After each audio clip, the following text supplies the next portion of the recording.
Good morning. I wish I could be with you on the island today in person, but my current state of health makes it impossible for me to travel.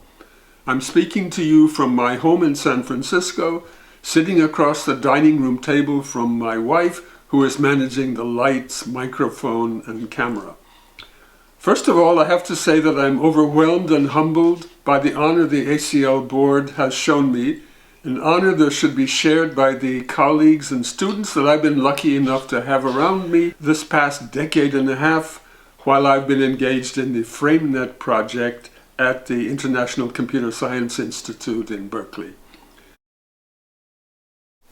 I've been asked to say something about the evolution of the ideas behind some of the work I've been associated with. I'll do this by sharing my changing understanding of what a language is really like, and I'll accompany this by commenting on how the symbolic representations of the facts of language necessarily capture some facts but leave others out.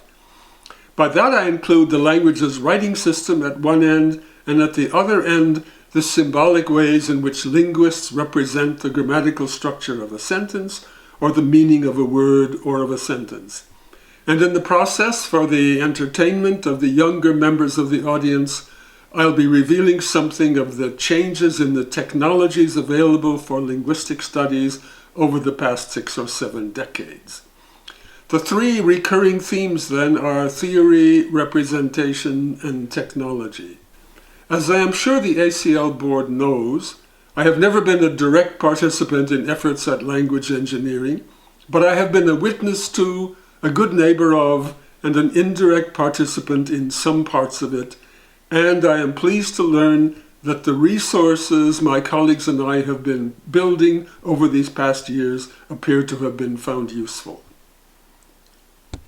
My first exposure to linguistics came while I was still a kid growing up in St. Paul, Minnesota, when a missionary lady who lived in my neighborhood while she was teaching in a nearby college gave me a copy of Eugene Nida's little book, Linguistic Interludes. This book changed my life. The text of this book takes the form of a conversation in a college campus co-op between a clever and wise linguist and a caricatured collection of innocent, unsuspecting students and colleagues, among them a classicist who strongly defended the logical perfection of the classical languages Greek and Latin. This book succeeded in conveying what linguists believe. Relevant linguistic generalizations are based on the spoken language, not the written language. Almost all concepts of correct grammar are inventions with no basis in the history of the language. There may be primitive communities, but there are no primitive languages. The minor protagonists in these conversations contested each of these principles, and the linguist hero, from his vast knowledge of the most exotic of the world's languages, kept showing them how wrong they were. I liked the idea of knowing things about which most people, including college professors, have wrong opinions, and I liked the idea of being able to help them, so I decided to study linguistics. Before long, I was enrolled in a fairly small linguistics program at the University of Minnesota in Minneapolis. In those days, there were no linguistics textbooks in the modern sense, so we studied books called Language by Leonard Bloomfield and Edward Sapir, and I took 2 years of Arabic. I supplemented my training in linguistic methods through summer linguistic institutes put on by the Linguistic Society of America, one in Michigan and one in Berkeley. One of my professors at Minnesota was building concordances of some of the minor late Latin and vulgar Latin texts, and he permitted the students in his class to work with him on these projects. For the advanced students, this was a chance to get valuable hands-on research experience. To the lesser students, it was an opportunity to get extra credit. This was, in a sense, my first exposure to corpus-based linguistics. In this work, for any given document, the first generation of students copied word tokens onto separate file cards, together with each word's parse in the classical sense, and its location in the document. Generation 2, the students in the next year's class, alphabetized these cards, and typed up the concordances. Generation 3, in which I participated, took these same cards and reverse alphabetized them so they could be used for research on suffixes. Alphabetizing words from right to left is stressful at first, but you get used to it. You can imagine my surprise when 30-some years later I came upon Unix commands like sort, sort -r, and grep, to say nothing of the marvels I experienced later still with keyword in context extraction, lemmatizers, morphological parsers, part-of-speech tagging, sorting by right and left context, and the full toolkit of corpus processing tools that exist today. In those days, it took a lot of patience to build a concordance, but it also took a lot of patience to use a concordance. A printed concordance to the Shakespeare corpus was a vast index in which for each word you could find all of the lines that it occurred in, and you could find out where that line appeared. You would then go to the source, look it up, and see it in its context. So that, for example, if when studying the phrasal verb take upon, I want to find the full context of this way will I take upon me to wash your liver, I only need to look for my copy of As You Like It, go to Act 3, Scene 2, and look for it there. Compare that to the fully searchable Shakespeare app you can have on your iPad today. Shortly after I graduated from the university, I ended up in Japan, my travel and living expenses paid for by the United States Army. My obligations in the Army were mainly to listen on shortwave radio to Soviet Air Force men recite numbers and to write the numbers down that I heard. The broadcasts included weather reports but were mainly lists of numbers. It was, of course, coded messages. If I had been permitted to say what I was doing, I would have said I was in cryptanalysis. But of course, actually, I was only copying down the numbers I heard.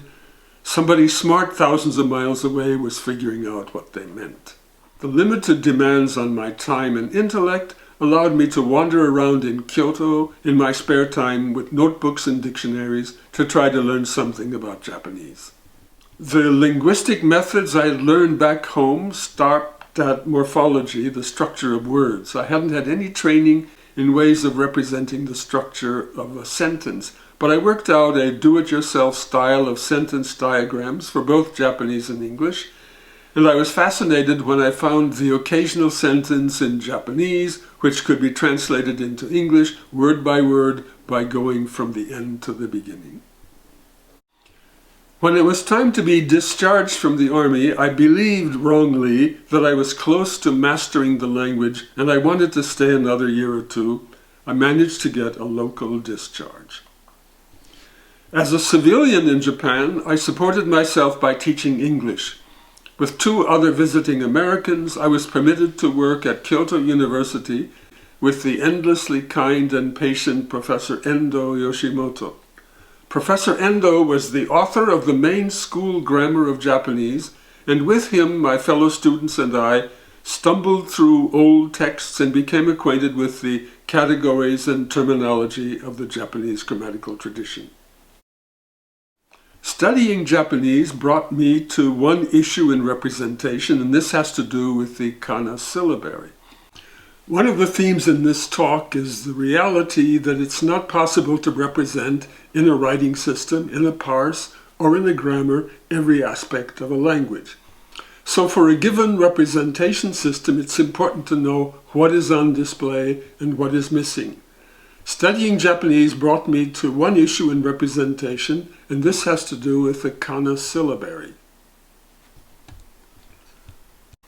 The pronunciation of Japanese words is represented by the symbols of a syllabary, but the components of complex words in this language, in particular the inflected verbs, are not segmented at syllable boundaries.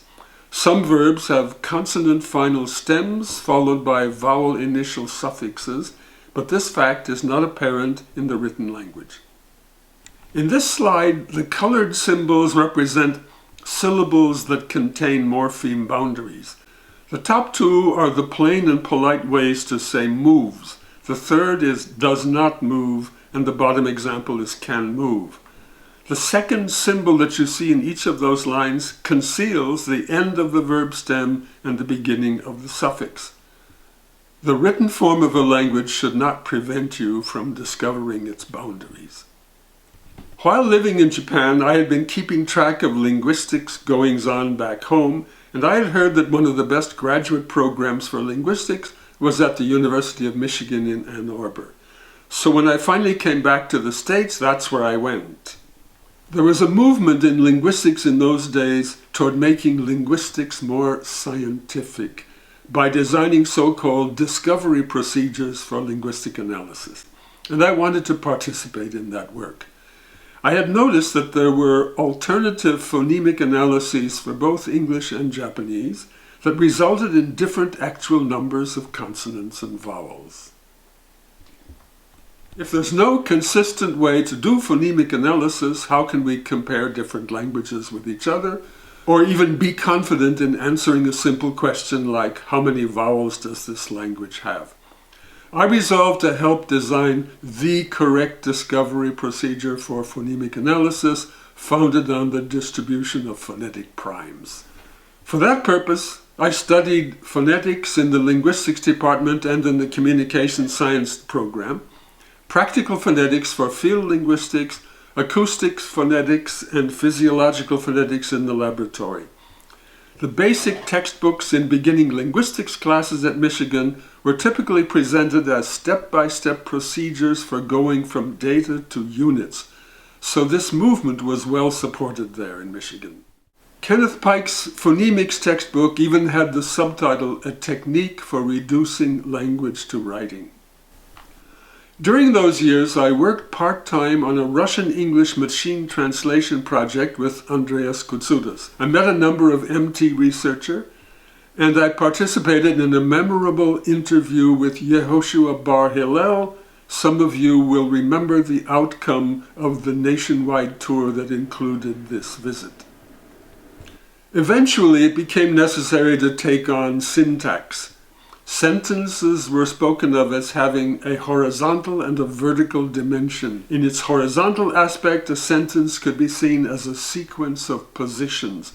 In its vertical aspect, each position could be associated with a set of potential occupants of that position.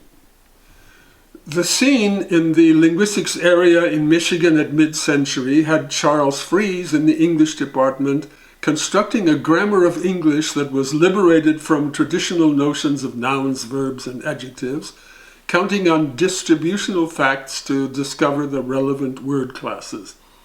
In linguistics, Kenneth Pike was elaborating an extremely ambitious view of language in which, at every level of structure, one could speak of linear sequences of positions, labeled roles, naming the functions served by the occupants of these positions, and defined sets of such occupants. Slots, roles, and fillers. It was all very procedural. And in the midst of all this, something big happened, and suddenly everything changed. I was among the first in Ann Arbor to read syntactic structures, and I became an instant convert, and I gave up all ideas of procedural linguistics. The new view was something like this.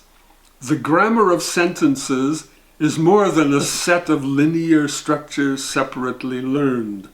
Sentences are generated by hierarchically organized phrase-defining rules. Regularities in the grammar are evidence for rules in the minds of the speakers. The existence of a variety of sentence types is accounted for in terms of the application of rules that move things within, add them to, or delete them from initial representations. Linguistics is theory construction.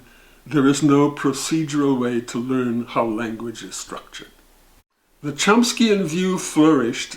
Universities that didn't have linguistics programs wanted one, and after I finished my degree, I ended up joining William S.Y. Wong in the brand new program at The Ohio State University. The view represented in Chomsky's 1965 Aspects of the Theory of Syntax, with its sharp separation of deep structure and surface structure, became the mainstream, and I worked within it faithfully, participating eagerly in efforts to combine all the rules into a single coherent grammar of English, an effort heavily supported for some reason by the United States Air Force. During this period, I felt I knew what to do, and I believed that I understood everything that everybody else in the framework was doing. That feeling didn't last very long. At one point, I did a seminar in which a small group of students and I worked our way through Lucien Tenier's Elements, without necessarily understanding everything in it. And I became aware of a different way of organizing and representing linguistic facts. You can never represent everything about a sentence in a single diagram, and this first exposure to what later evolved as dependency grammar made me aware of the impossibility of displaying simultaneously the functional relations between the words in a sentence, the left-to-right sequence of words in the sentence as spoken, and the grouping of words into phonologically integrated phrases. As an extreme example of the kinds of information a Tenier-style dependency tree could contain, I offer you his analysis of a complex sentence from the Latin of Cicero. Many of you will remember this from your high school Latin studies. The sentence in Latin is est enim in manibus laudatio quam cum legimus quem philosophum non contemnimus. It has a relative pronoun, quam, which is extracted from a subordinate temporal clause, cum legimus, when we read, which is paired with a rhetorical question inside the relative clause. It has roughly the same structure as, here's a sentence while reading which, who wouldn't get confused. Tenier produced a diagram showing the multiple connections of the pronoun quam, with dashed lines breaking it into two pieces, QU and AM, showing that it is the marker of the relative clause, agrees in gender and number with the head noun laudatio, and is the accusative object of legimus. This is the diagram, but I'll point out only the connections assigned to one word in it, the relative pronoun quam. This won't take long. Instead of having lines pointing to a single token of the word, Tenier breaks the word up into two pieces, connected by the broken line at the bottom. The word agrees with laudatio in gender and number, and that connection is indicated by the upper broken line. It is the marker of the relative clause headed by contemnimus, as shown in the horizontal structure it is hanging from, and it is the direct object of legimus, bottom right. This diagram shows more than simple dependency relations, using various ingenious tricks and decorations to smuggle in other kinds of facts. The word-to-word connections are shown, to be sure, but it's really clear that a system for projecting from such a diagram to a linear string of words spread into phonologically separable phrases has to be incredibly complex. Tenier also described a number of conjoined structures in French for which he used the terminology of embryological mistakes. One kind being monsters that have one head and more than one tail, verb gapping in our terms, John likes apples and Mary oranges. Another kind having more than one head and a single tail, that corresponds to right node raising, John likes and Mary detests anchovies. And the most monstrous of all, capital H-shaped monsters with two heads and two tails, like the kinds of sentences Paul Kay and Mary Catherine O'Connor and I played with in a paper on let alone. I wouldn't touch let alone eat shrimp, let alone squid. The phenomena have more to do with sequencing patterns than with dependency relations, but it's interesting that Tenier delighted in exploring these kinds of structural complexity. I ended up favoring phrase structure representations, partly because while dependency representations have no easy way to identify a predicate or verb phrase constituent, I'd like to believe that the verb phrase can in general be treated as naming a natural category like eating meat or parking a car or being breakable, etc. But mainly because phrase structural representations offer more material upon which to assign intonational contours. This may be the place to make a linguist's confession. I've been claiming that certain forms of representation are too complex and therefore should be replaced by something else. My confession is that through all the years of hanging around with computational linguists and computer scientists in general, it took a long time for it to sink in that to a computer a useful representation doesn't have to have the kind of structure whose organization can be made obvious to human perception. But eventually linguistics has to deal with meaning. When linguists turn to the predicate calculus as a representation for sentence meaning, many were interested mainly in quantification and negation, where it's possible to show how complex logical structures can be formulated in ways that ignore the actual meanings of the words that named either the predicates or the arguments. I, however, was specifically interested in the inner structure of the predicates themselves. It was common to employ the prefix notation, allowing the ordered list of symbols following the name of the predicate to stand for the number of arguments of the particular predicate, so that P of A could represent an adjective like hungry or a verb like vanish. P of A, B, relating two things to each other, could stand for an adjective like different or a verb like love. And P of A, B, C, with three arguments, could stand for an adjective like intermediate or a verb like give, show, or tell. Not to mention cases in which the arguments could themselves be predications, permitting recursion. There are centuries-old traditions by which school teachers explain that the subject names the agent in an event and the object tells us what is affected. But it's trivial to find examples that show that such generalizations do not hold. Similarly, in the predicate argument formula, there is nothing meaningful about being the first or second or third item in a list. In the examples with blame on the slide, the second and third arguments are interchanged in their grammatical realization. With the pair strike and regard, the first and the second are interchanged. And with buy and sell, the first and the third are interchanged. I felt that there ought to be some way of recognizing the sameness of the semantic functions of these arguments independently of where they happen to be sitting in an ordered list. An alternative was spelled out in a rambling paper called The Case for Case, published in 1968. It proposed a universal list of semantic role types, called cases, configurations of which could characterize the structure of verb and adjective meanings. In this way, predicate naming lexical items could be shown as differing according to the collection of cases they required, obligatory, or welcomed, optional. In this view, semantic relations, or deep cases, like agent and so on, are directly linked to argument meanings.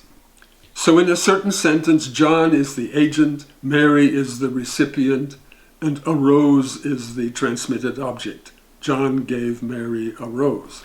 Grammatical roles, subject and object, and markings like choice of prepositions are predicted from case configurations.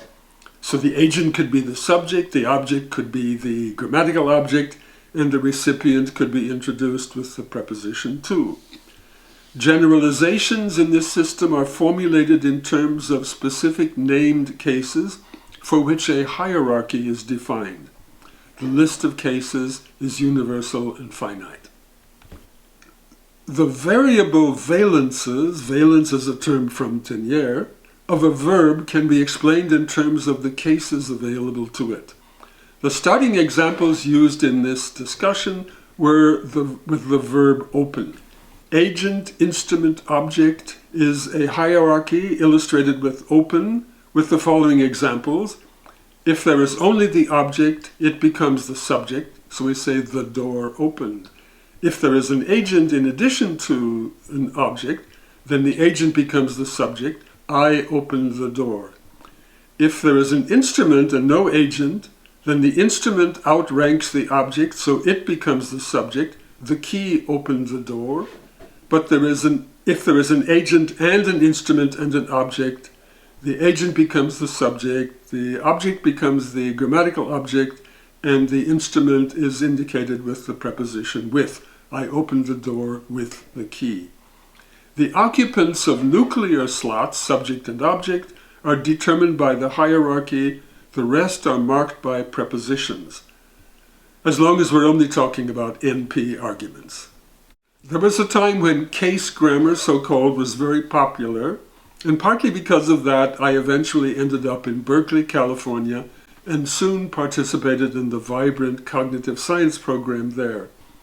I continued to work on case grammar and transformational grammar, disappointed that the former was not accepted as a contribution to the latter.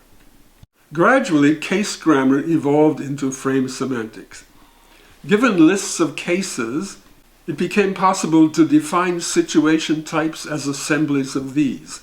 Such assemblies are referred to as case frames. With a large number of case names or semantic role names, it should be possible to define a very large number of situation types. Agent, instrument, object. I fixed it with the screwdriver, where the it is the object and with the screwdriver is the instrument. Object, path, goal. The water flowed through the crack in the floor into the storage room. Experiencer, content. I remembered the accident. Stimulus, experiencer. The noise scared me. Stimulus, experiencer, content. The noise reminded me of the accident. Various proposals by John Sowa, among others, existed that greatly increased the number of cases, enabling descriptions of more kinds of situations and events. Researchers working with semantic roles tend to think of them as identifying the roles of participants in the event in the case of verbs that describe events. Some problematic cases emerged. One of the first to hit me involved some uses of the verb replace. Consider the sentence, "Today I finally replaced that bicycle that got stolen a year ago." The bicycle that got stolen a year ago was not a participant in the replacement event that happened today. It wasn't around. Bicycle can be mentioned in the sentence, given the grammatical requirements of the verb replace, because the bicycle was a participant in the narrative that defines a replacement event. Instead of defining frames in terms of assemblies of roles, what about making frames the primitive notions and defining roles in terms of the frames? I then started thinking that the job of lexical semantics is to characterize frames on their own and work out the participant structures frame by frame. At some point, I got invited to give some lectures at Roger Schenk's Artificial Intelligence Lab in Yale, where I witnessed work on information retrieval in the form of a system that collected information from newspaper accounts of traffic accidents. My impression was that the system was given texts that were known to be about traffic accidents, and it was already provided with a checklist of information to look for, based ultimately on the style sheets used by reporters working on traffic accident assignments, or really ultimately on the reporting traditions of the local police department. Names, ages, and addresses of drivers, passengers, and victims, make, model, and year of the vehicle, location of the accident, direction of moving vehicles, presence of injuries or fatalities, reports from police authorities, etc. The system needed to recognize capital letters, punctuation, numbers, and a set of specific words like driver, passenger, victim, ambulance, street, avenue, highway, boulevard, sheriff, officer, vehicle, and so on. So that when it came upon something like this, it would know what to do. Walter O. Magnuson, 23, of 79 West Walnut Street, Heartland. That's a common pattern for name, age, and address of a participant. Was westbound on 28th Street near Blossom Road. That's a familiar pattern for direction and location. In a 1998 Chevrolet pickup. That's a patterned way of talking about the vehicle. When he and passenger Wilma J. Alter, 27, same address, argued, we've identified another participant. It goes on. According to Sheriff Deputy Carl Vogelin, the officer is identified as Sheriff Deputy Carl Vogelin. We don't need to know how old he is, and so on. We see in the rest of the sentence the term community hospital, possible injuries, and the pickup was registered to a certain person. So I wondered if a kind of general purpose extraction process could be designed by which the system didn't know in advance what the text was about, but in which particular words in the text would evoke their own checklist of things to look for. A list of things to look for that come with the entry for the word. Maybe the heading of a newspaper article might be fatal accident on Highway 17 or the like, and that word, accident, would get things started. The presence in a text of a word like revenge, for example, could start the search for the identity of the offender, the name of the injured party, the avenger, the punishment inflicted or intended, and so on. A checklist that would be evoked by a dozen other words in the same frame. That is, a word could evoke a frame, and the semantic parser's job is to find the elements of that frame in the text, sometimes in the same sentence in positions determined by the grammar of the word, but sometimes in neighboring sentences. The idea behind frame semantics is that speakers are aware of possibly quite complex situation types, packages of connected expectations that go by various names, frames, schemas, scenarios, scripts, cultural narratives, memes, and the words in the language are understood with such frames as their presupposed background. These are concepts developed with slightly different meanings and for different purposes in artificial intelligence, cognitive psychology, and sociology. I use the word frame promiscuously to cover all of them, except that in frame semantics, I'm particularly concerned with those that are clearly linked to elements of linguistic form, words, or constructions. In 1988, at a summer school in Pisa, Italy, run by the late Antonio Zampoli, I met Sue Atkins, the lexicographer. I was teaching a course on frame semantics, and she was teaching a course on corpus-based lexicography that included the examination of concordance lines for the verb risk. Sue and I decided to join forces and come up with a complete frame description of risk based on corpus evidence that would show how the words that belong to this frame work. The title of the first paper that resulted from this research was Toward a Frame-Based Lexicon, The Semantics of Risk and Its Neighbors. We presented the main arguments jointly at the 1991 meeting of ACL in Berkeley. The paper got published in 1992. Eventually I retired, and when I retired I was welcomed at the International Computer Science Institute, where I worked on writing proposals to get support for the kind of frame-based lexicon I was interested in. This eventually became known as FrameNet. We were supported between 1997 and 2003 from fairly large grants from the National Science Foundation. Since then, we received small grants from NSF and other sources. My colleagues and I keep busy hunting for reliable long-term funding to stay afloat. The goal of the project was to create a database to be used by humans and computers that would include a list of all of the frames that we could possibly have time to describe, currently about 1,200. For each frame to identify the frame elements, here FEs, which are the things worth talking about when a given frame is relevant. Generally, there are 3 to 8 FEs per frame. The lexical units, here LUs, that are associated with the frame, we say that the lexical unit evokes the frame. The current total number of lexical units across the frames is roughly 13,000. A body of annotations of sentences in which the target word is highlighted and the grammatical positions in the sentence where the words, frames, FEs are expressed are identified. We're approaching 200,000 annotated sentences. And lastly, lexical entries which summarize the information derivable from the annotations. Frames are the cognitive schemata that underlie the meanings of the words that evoke them.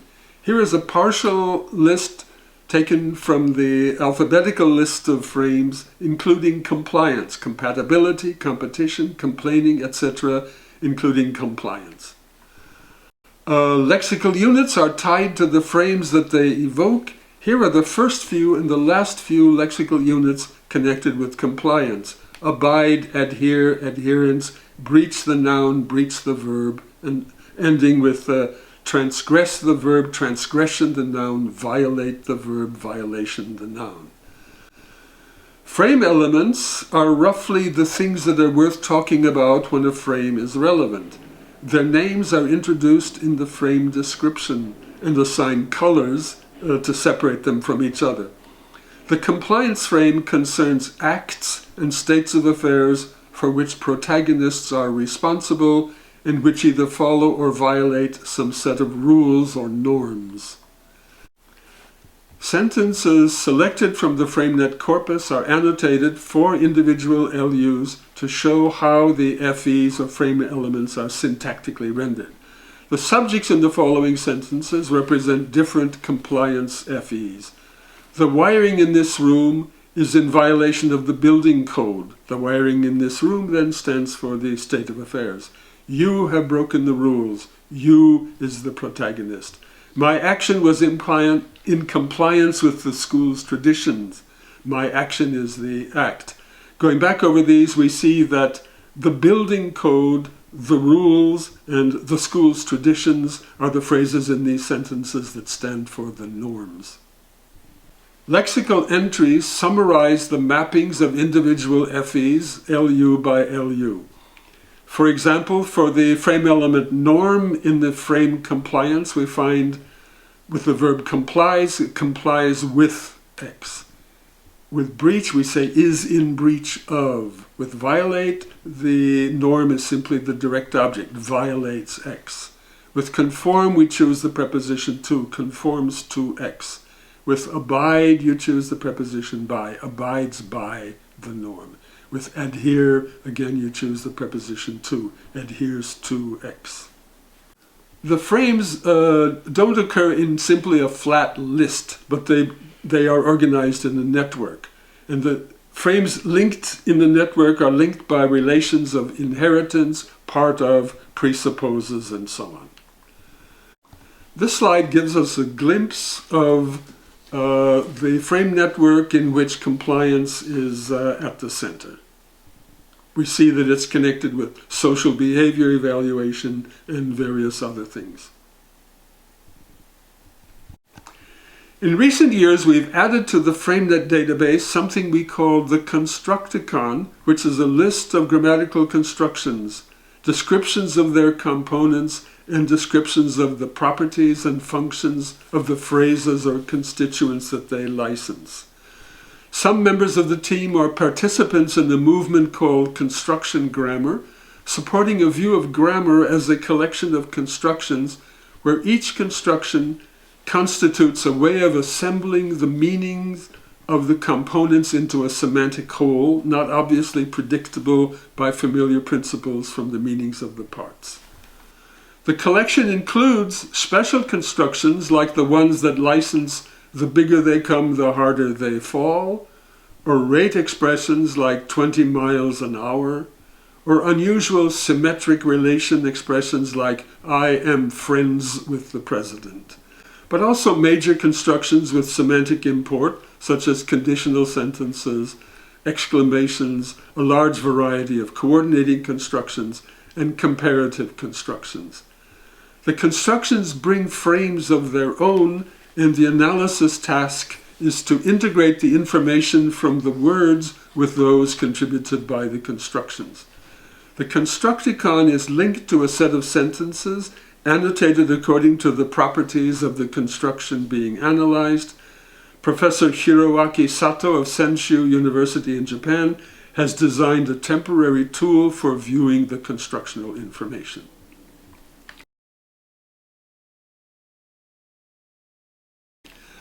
The ultimate goal is to be able to understand everything that can be known about a word, or a sentence, or a language, or a speaker's knowledge of their language.